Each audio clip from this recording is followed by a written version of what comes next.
J'ai toujours l'habitude de poster mes œuvres sur mes différentes plateformes, allant de la production jusqu'au résultat final. Et souvent, je reçois des questions du genre « Comment fais-tu pour atteindre ce niveau de rendu visuel ?» Ou encore « Comment fais-tu pour que tes productions soient si wow ?» Que ce soit dans la forme ou le fond. Voilà pourquoi dans cette vidéo, je vais partager avec vous quelques étapes à suivre pour mieux réussir votre production audiovisuelle.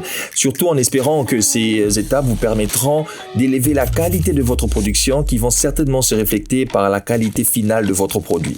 Mais avant tout, cliquez-moi sur ce pouce bleu, abonnez-vous sur la chaîne si ce n'est pas encore déjà fait et partagez-la avec vos proches pour des contenus plus instructifs et alléchants. Suivez-moi sur Instagram, Facebook et Twitter. And now, place à l'intro.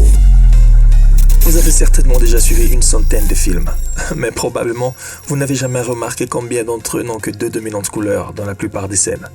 De nos jours, la plupart des jeunes cinéastes ou même des érudits dans le domaine veulent toujours savoir comment atteindre un rendu des films hollywoodiens dans leurs vidéos. Ils cherchent à avoir la formule, comme s'il y avait un bouton où appuyer pour l'obtenir. L'obtention du cinematic look ou du look cinématique n'est pas due que à la marque de la caméra, mais aussi à la lumière, la musique, le choix des couleurs, le mouvement de la caméra et j'en passe. Dans le cinéma, rien n'est fait par accident. Je nous invite à analyser et à étudier la cinématographie afin d'enseigner et de façonner notre manière de concevoir le look de nos films, pour que nous ne nous posions plus des questions. Et ça, c'est beau.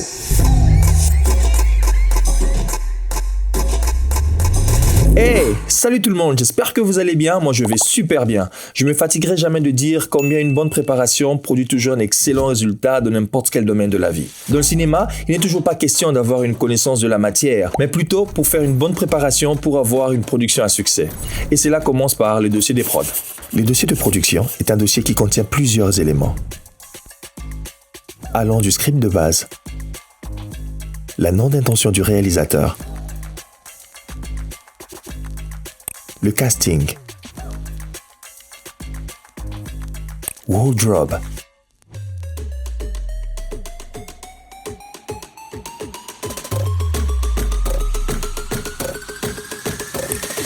repérage et j'en passe. Ce dossier est partagé aux membres de l'équipe qui travailleront dans la dite production. Le dossier de production n'est pas qu'une affaire de réalisateur ou d'IOP, mais aussi de producteurs, de make-up artists, de gaffers, bref, de toute personne qui travaille dans le domaine. Ne vous lancez pas dans une production sans être sûr d'avoir avec vous tous les éléments de réponse de votre travail. Soit, pour un réalisateur, il faut qu'il se rassure d'avoir déjà sa note d'intention avec lui, ou avoir une idée claire sur tous ses plans pour mieux raconter son histoire. Et cela doit être accouché soit sur un storyboard ou une shortlist. Un storyboard est une sorte de bande dessinée qui montre les différents cadrages qui seront utilisés dans le film. Ça nous permet de voir le mouvement de la caméra ou même le déplacement des acteurs sur une scène. Comme vous l'avez certainement remarqué, ça, c'est le storyboard de mon court-métrage Lies of Eyes. Une shortlist est une liste de plans à faire qui sont énumérés les uns après les autres. Voici comment se présente une shortlist. Comme dit précédemment, une shortlist, c'est un storyboard.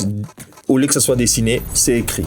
Alors, généralement, les informations que l'on retrouve sur une shortlist, il faudrait avoir le temps qui veut dire ça sera shooté la journée ou le soir. Il faudrait avoir, après le temps, il faudra avoir le cadrage, donc qui veut dire, moi j'ai écrit le size, ça dépendra, c'est un plan ouvert, c'est un plan, c'est un close-up, c'est un plan large, ça dépendra. Puis, il faudrait bien sûr avoir le nom, votre scène, il faudrait qu'on identifie c'est quelle scène, c'est la scène du père qui parle à son fils, c'est la scène où les gens se battent, ça dépend de votre histoire, de votre script.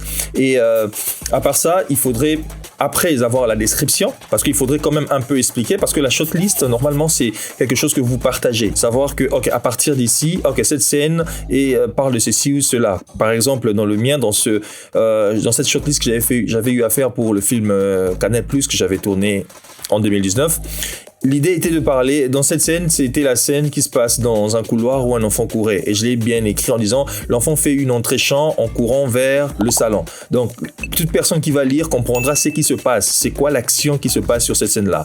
Et puis après ça, il y a bien sûr l'équipement qui doit être utilisé pour ce plan-là. Il faudrait toujours parler, il faudrait que les gens sachent de quel équipement il s'agira. Est-ce qu'on sera sur trépied, on sera sur grue, on sera sur un dolly, ça dépendra de ce que vous voulez. Voilà la grande différence entre ceci et un storyboard, parce que ici vous devez vraiment presque tout écrire, pendant que dans un storyboard c'est juste des dessins que vous pouvez faire des flèches qui vont vous dire soit c'est le mouvement de la caméra ou du personnage, ça dépend. Ça sera plus illustré par des dessins ou par des images, qu'ici il faudrait être beaucoup plus détaillé. Moi sur ce plan je travaillais sur un Dolly. Après ça il faudrait bien sûr spécifier le lens.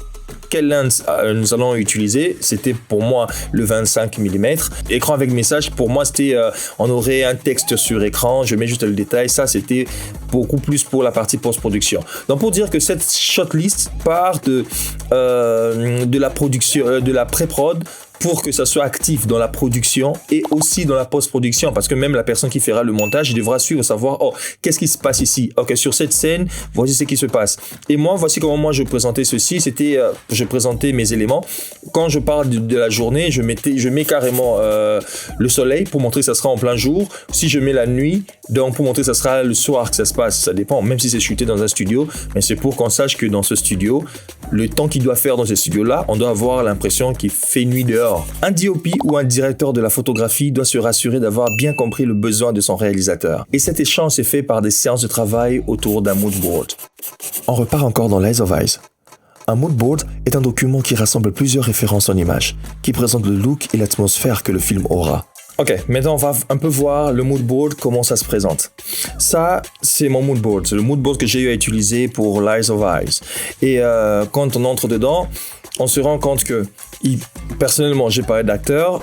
Je tiens à préciser que ça, c'est pas la formule par excellence pour faire des moodboards. C'est ma manière de travailler. Vous aurez peut-être la vôtre, mais c'est juste pour vous montrer les étapes que j'ai à suivre pour réussir au moins à faire cette production-là. Pour les acteurs, j'avais travaillé ce film avec deux acteurs principaux. Dans la première, c'était Brenda, qui a joué le rôle de Katerina. Et puis est venu Jason, qui a joué le rôle de Kenzo dans mon court-métrage, je pense que vous avez regardé, parce qu'il y avait deux acteurs principaux, comme j'ai expliqué, et j'ai essayé de scinder ou de séparer, montrer les moodboards de ces deux différents acteurs. Par exemple, pour le personnage de Katerina, c'était quoi son moodboard? Le type de personnage qu'elle a, je pense que si dans les films, vous verrez quasiment, elle avait ces types de tenues ou d'accessoires sur elle. Elle portait juste un t-shirt. C'était ça l'idée que je recherchais après tout ce que je faisais. Ce qui a fait que je puisse avoir tous ces éléments, que ce soit même la manière dont elle se pose. J'aimerais avoir quelqu'un un peu froid, quelqu'un qui est assez froid dans son mood et qui est enfermé dans sa maison. Et j'ai fait des recherches, voici les images que je voulais. Je voulais travailler sur les silhouettes des personnages, comment les personnages serrant devaient être représentés. Et puis je suis allé dans le moodboard de Kenzo. Comment serait... Parce que comme vous savez dans le film, petit spoiler, les deux personnages en réalité ne sont qu'un. Kenzo et Katerina, c'est juste la même personne, mais la même personne qui vit deux vies différentes, donc qui habite au même endroit, qui passe son temps dans sa chambre, tout ça. Maintenant, il fallait juste montrer ces différents types d'angles de vue que je vais prendre pour Katerina ou pour Kenzo. Voici la grande différence. On est toujours dans la chambre, mais si vous regardez la chambre de Katerina ou le plan qui consiste... Le plan de Katerina, que je voulais dire, vous verrez que c'est beaucoup plus sombre, beaucoup plus dark. Ce plan-ci, on est vraiment dans le noir prononcé, comparé au plan de Kenzo, qui serait un peu plus éclairé, avec plus de lumière qui entre que celle de Katerina. Et bien sûr, les scènes où je voulais travailler un peu sur les couleurs RGB, les rouges, le bleu et même le vert. Et c'est qui va se rapporter. Et puis je suis même allé, et si je veux parler de quelque chose que j'aime beaucoup dans mon film, c'est que j'ai pu réussir et je suis convaincu à 100%. Regardez bien la partie des montagnes. J'avais trouvé une image qui m'avait vraiment plu et j'ai mis ça dans mon moodboard. Je m'étais dit que je devais retrouver cet aspect-là. Attendez, je vais vous le faire voir. Regardez cette partie. Si vous voyez cette montagne, vous allez vous rendre compte que dans le film, on a quasiment presque le même rendu. Et ça, c'est quelque chose que je voulais vraiment accomplir. Je m'étais dit que je vais accomplir ce type de rendu visuel et que je devais trouver un endroit qui devait coller avec. Voici vraiment à quoi sert le mood board. Donc, quand j'ai trouvé ça, je l'ai mis dans mon mood board et j'ai fait des recherches et c'est ce qui vous a donné cette image-ci.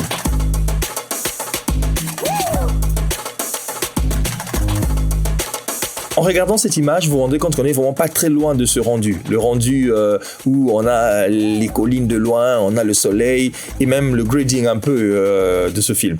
Et vous allez vous rendre compte, même la tenue de Katrina est allée non loin de ce que je voulais parce que c'était la recherche que j'avais eu à faire par rapport à ce que je voulais avoir. Et bien sûr, son scarf, donc son écharpe, l'idée, le style, le vélo même. Vous allez vous rendre compte dans la scène, il y a une scène où on a le vélo, où elle se présente pour la première fois à Kenzo.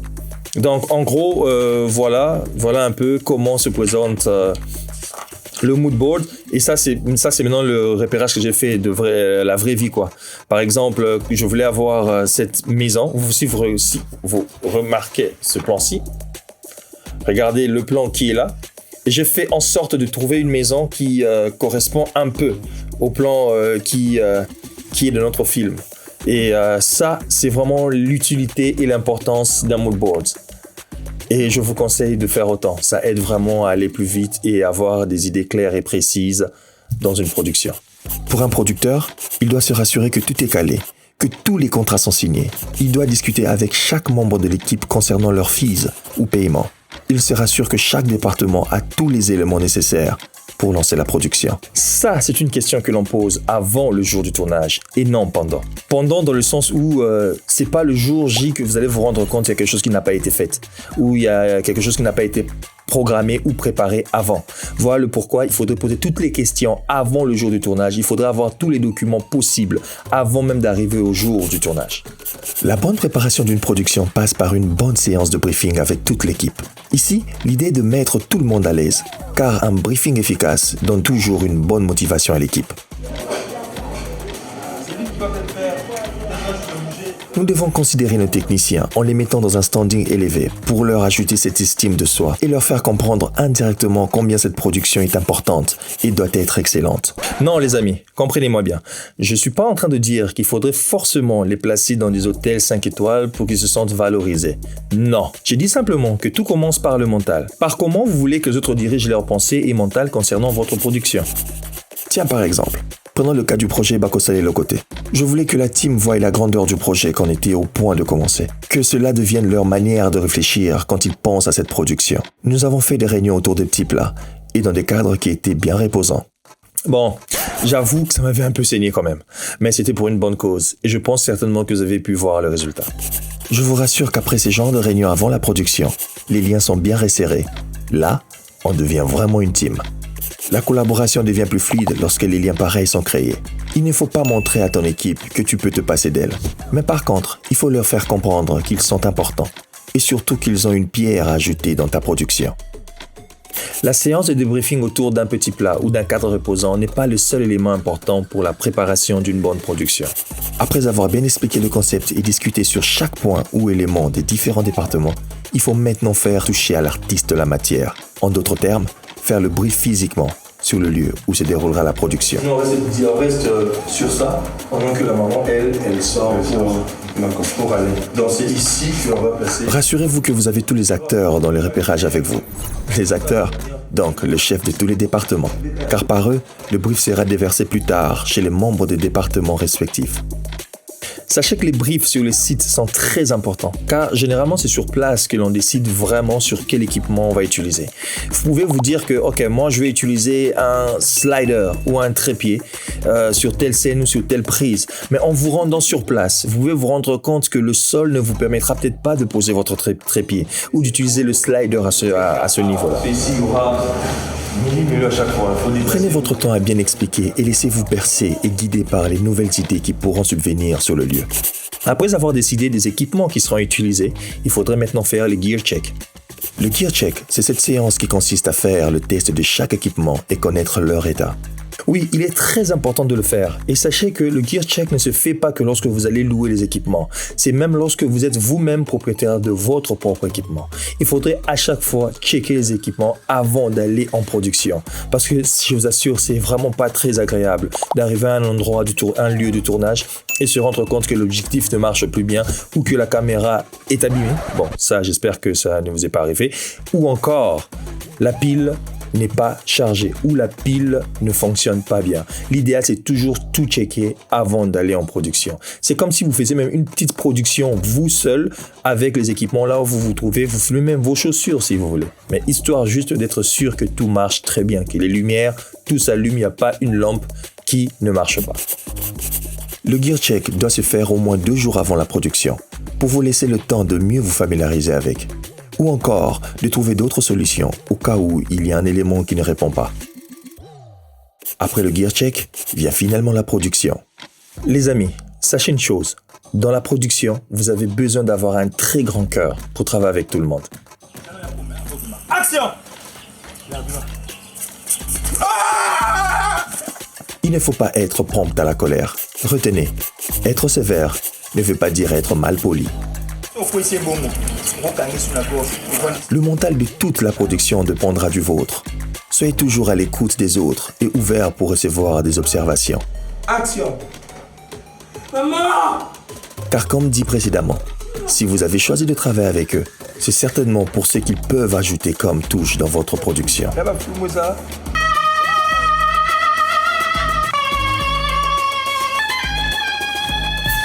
Maintenant sortez, prenez un projet et rassurez-vous de bien le préparer avant de l'entamer. Mais avant de partir, laissez-moi un commentaire et dites-moi comment vous préparez vos productions. Je me ferai un réel plaisir de le lire et même d'y répondre si besoin y a. Et n'oubliez pas, cliquez-moi sur ce pouce bleu, abonnez-vous sur la chaîne si ce n'est pas encore déjà fait, partagez-la avec vos proches pour des contenus plus instructifs et alléchants. Suivez-moi sur Instagram, Facebook et Twitter à vos machines. Écrivez, shootez, éditez et recommencez encore.